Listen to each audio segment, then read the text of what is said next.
ഇന്ന് ഞാൻ ചെയ്യാൻ പോണത് ഒരു സ്പെഷ്യൽ വൈനാണ് കേട്ടോ. ക്രിസ്മസ് അല്ലേ വരുന്നത്, അപ്പം വൈനിടാൻ താമസിച്ചു പോയി എന്ന് കരുതി ആരും വിഷമിക്കണ്ട. അപ്പോൾ ക്രിസ്മസിന് ഒരാഴ്ച മുന്നേ വൈനിടാനുള്ള സമയം കിട്ടിയാൽ മതി. നമുക്ക് ഒരു 3 ദിവസം കൊണ്ടല്ല 7 ദിവസം കൊണ്ട് വൈൻ റെഡിയാക്കാം.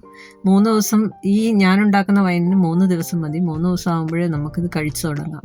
ഒരു പ്രശ്നവുമില്ല. ഇത് പിന്നെ കേടാവുമെന്നും ആരും വിചാരിക്കേണ്ട. ഇവിടെ ഞാൻ ഒരു 3/4 കിലോ പ്ലമ്മും 1/2 കിലോ ഗ്രേപ്സും കൂടെയാണ് എടുത്തത്. പ്ലമ്മിന് കുറച്ച് മധുരം കുറവായതുകൊണ്ടാണ് ഞാൻ ഗ്രേപ്സും കൂടെ എടുത്തിരിക്കുന്നത്. അപ്പോൾ അത്രയും കുറച്ച് ഷുഗർ ആഡ് ചെയ്താൽ മതിയല്ലോ.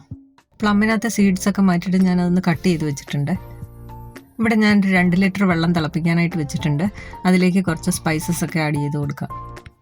ഇപ്പോൾ വെള്ളം ഒന്ന് തിളച്ചിട്ടുണ്ട്. അതിലേക്ക് റെഡ് ചില്ലി, ഒരു കഷ്ണം ഇഞ്ചി, ഒരു കഷ്ണം പട്ട, ഒരു 4-5 ഗ്രാമ്പു, ഒരു ഏലക്ക, ഇത്രയാണ് ഇപ്പം ഞാൻ ചേർക്കുന്നത്. ഇതിലേക്ക് കട്ട് ചെയ്ത് വെച്ച പ്ലമ്മും ഗ്രേപ്സും കൂടെ ചേർത്ത് കൊടുക്കാം.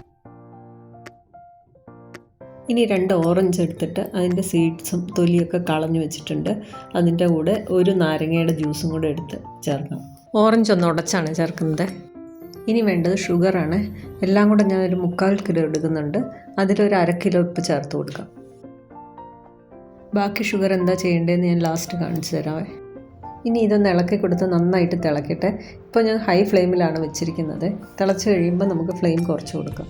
ഇപ്പോൾ നന്നായിട്ട് തിളച്ചിട്ടുണ്ട്. ഒന്നുകൂടി ഒന്ന് ഇളക്കിയിട്ട് നമുക്കിതൊന്ന് മൂടി വെച്ച് കൊടുക്കാം. മൂടി വെച്ച് ഒരു 1/2 മണിക്കൂർ അങ്ങനെ തന്നെ ഇരിക്കട്ടെ. ചെറിയ ഫ്ലെയിമിലാണ് വെച്ചിരിക്കുന്നത്. ഇതിൻ്റെ സത്തെല്ലാം നല്ലപോലെ ഇറങ്ങും 1/2 മണിക്കൂർ അങ്ങനെ ഇരിക്കുമ്പോഴേക്കും. ഇപ്പോൾ 1/2 മണിക്കൂർ കഴിഞ്ഞ് ഞാൻ അതിൻ്റെ മൂടി ഒന്ന് തുറന്നിട്ടുണ്ട്. എല്ലാം നന്നായിട്ട് വെന്തിട്ടുണ്ട്. നല്ല സ്മെല്ലാണ് വരുന്നത്.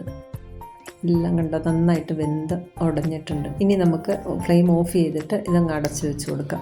ഇരുന്ന് നല്ലപോലെ തണുക്കട്ടെ. ഇപ്പോൾ വൈൻ നന്നായിട്ട് തണുത്തിട്ടുണ്ട്. രാവിലെ ഒരു 11 മണിക്ക് ഇട്ടതാണ്. ഇപ്പം രാത്രിയിൽ 9 മണിയായിട്ടുണ്ട്. ഇനി ഇതിലേക്ക് 1 ടേബിൾ സ്പൂൺ ഇൻസ്റ്റൻറ്റ് ഈസ്റ്റാണ് ചേർക്കുന്നത്. നന്നായിട്ട് തണുത്തതിന് ശേഷം മാത്രമേ ഈസ്റ്റ് ചേർക്കാവുള്ളൂ. ഇനിയാണ് വൈൻ സൂക്ഷിക്കേണ്ടത്. നമ്മളെടുക്കുന്ന സ്പൂണും തവികളും ഒക്കെ വെള്ളമില്ലാന്ന് ഉറപ്പ് വരുത്തി നല്ലപോലെ തുടച്ച് മാത്രമേ എടുക്കാവുള്ളൂ. ഇനി ഇതിനകത്ത് ഇടുന്നതെല്ലാം വളരെ സൂക്ഷിച്ച് വേണം ചെയ്യാനില്ലെങ്കിൽ വൈൻ പെട്ടെന്ന് കേടായി പോകും. ഒന്ന് നന്നായിട്ട് ഇളക്കി വെക്കാം നമുക്ക്. എന്നിട്ട് അടച്ചു വെക്കാം. ഇതേപോലെ തന്നെ അടുത്ത ദിവസം ഇതേ സമയത്ത് തുറന്നിളക്കി വെക്കണേ. ഇതിപ്പോൾ പിറ്റേ ദിവസം രാത്രിയാണ്. ഇന്നലെ ചെയ്ത പോലെ തന്നെ തവിയൊക്കെ നന്നായിട്ട് തുടച്ചെടുത്ത് ഒന്നും കൂടി ഇളക്കി വെക്കാം. നല്ല വൈനിൻ്റെ സ്മെല്ല് വരുന്നുണ്ട്. നന്നായിട്ട് പതഞ്ഞും വന്നിട്ടുണ്ട്. വീണ്ടും മൂടി വയ്ക്കാം. ഒരു ദിവസം കൂടെ ഇങ്ങനെ തന്നെ ഇരിക്കട്ടെ. ഇതിപ്പോൾ അടുത്ത ദിവസമായിട്ടുണ്ട്. ഒന്ന് തുറന്ന് നോക്കാം. ഇനിയിപ്പോൾ ഇത് നമുക്ക് അരിച്ചെടുത്ത് വയ്ക്കാം. എടുക്കുന്ന പാത്രങ്ങളെല്ലാം നല്ലപോലെ കഴുകി ഉണക്കി ഒന്ന് ചൂടാക്കി എടുത്താൽ നന്നായിരിക്കും. ഈ അരിപ്പയിലേക്ക് ഒരു തുണിയും കൂടെ ഇട്ട് കൊടുക്കുന്നുണ്ട്. തുണി നല്ലപോലെ കഴുകി ഉണക്കി വെച്ചിരിക്കുന്നതാണ്.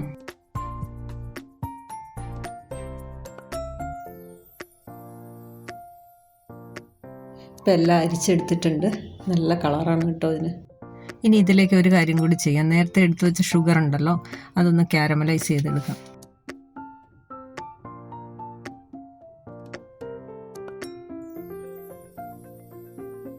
ഇതൊന്ന് മെൽറ്റായി വരുമ്പോഴത്തേക്കും ഇതിലേക്ക് 3 ഏലക്ക, ഒരു കഷ്ണം പട്ട, 4 ഗ്രാമ്പു ഇതും കൂടെ ചേർക്കാം. ഈ ഒരു കളറ് വന്നാൽ മതിയാകുമേ. ഇനി ഇതിലേക്ക് കുറച്ച് വെള്ളം ചേർത്ത് കൊടുക്കാം. 1/2 ഗ്ലാസ് മുതൽ 3/4 ഗ്ലാസ് വരെ വെള്ളം ചേർക്കാം നമുക്കിതിലേക്ക്. എന്ത് രസമല്ല ഇങ്ങനെ പതഞ്ഞ് വരുന്ന കാണാൻ. എനിക്ക് ഈ വിഷ്വൽ കളയാനേ തോന്നിയില്ല. ഇനി ഇതിൻ്റെ പതയൊന്ന് അടങ്ങുന്നിടം വരെ ചെറിയ ഫ്ലെയിമിലിട്ട് ഇളക്കി കൊടുക്കാം. ഇപ്പോൾ ഇതിൻ്റെ പത അടങ്ങിയിട്ടുണ്ട്. ഞാൻ ഫ്ലെയിം ഓഫ് ചെയ്തു. ഇനി ഇതിരുന്ന് നന്നായിട്ട് തണുക്കട്ടെ. തണുത്തതിന് ശേഷം നമുക്ക് വൈനിനകത്തേക്ക് ചേർത്ത് കൊടുക്കാം. ഇപ്പോൾ ഇത് നന്നായിട്ട് തണുത്തിട്ടുണ്ട്. ഇതിനകത്ത് കിടക്കുന്ന പട്ടയും ഗ്രാമ്പും ഒക്കെ ഒന്ന് മാറ്റി കൊടുക്കാം.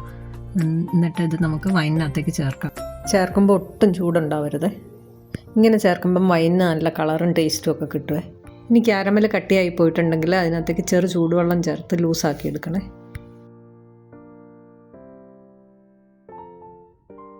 ഇപ്പോൾ കണ്ട വൈനിൻ്റെ കളറിന് വ്യത്യാസം വന്നില്ലേ ഇത് ചേർത്ത് കഴിഞ്ഞപ്പോൾ. ഇനി ഇത് നല്ല ഉണങ്ങിയ ബോട്ടിലാക്കി വെക്കാം. ഇതിപ്പോൾ ഏകദേശം ഒരു 2.5 ലിറ്ററോളം വൈൻ കിട്ടിയിട്ടുണ്ട്. ഞാനിടയ്ക്കൊന്ന് ടേസ്റ്റ് ചെയ്ത് നോക്കിയായിരുന്നു. നല്ല സൂപ്പർ ടേസ്റ്റാണ്. ഇനി മധുരം വേണ്ടാത്തവരുണ്ടെങ്കിലുണ്ടല്ലോ ഷുഗറിൻ്റെ അളവ് കുറച്ച് ചേർത്താൽ മതി. അതുപോലെ തന്നെ ഇത്രയും കടുപ്പം വേണ്ടാന്ന് തോന്നുന്നുണ്ടെങ്കിൽ കുറച്ച് വെള്ളം കൂടെ ചേർത്ത് ലൈറ്റാക്കാൻ തിളപ്പിച്ചാർച്ച വെള്ളം ചേർത്താൽ മതി. ഈ ക്രിസ്മസിന് വെറൈറ്റി ആയിട്ടുള്ള ഒരു വൈനാവട്ടെ. അപ്പോൾ വീഡിയോ ഇഷ്ടപ്പെട്ടിട്ടുണ്ടെങ്കിൽ എൻ്റെ ചാനൽ കൂടി ഒന്ന് സബ്സ്ക്രൈബ് ചെയ്യാൻ മറക്കല്ലേ. അപ്പോൾ പുതിയൊരു വീഡിയോയുമായി വീണ്ടും കാണാം. താങ്ക്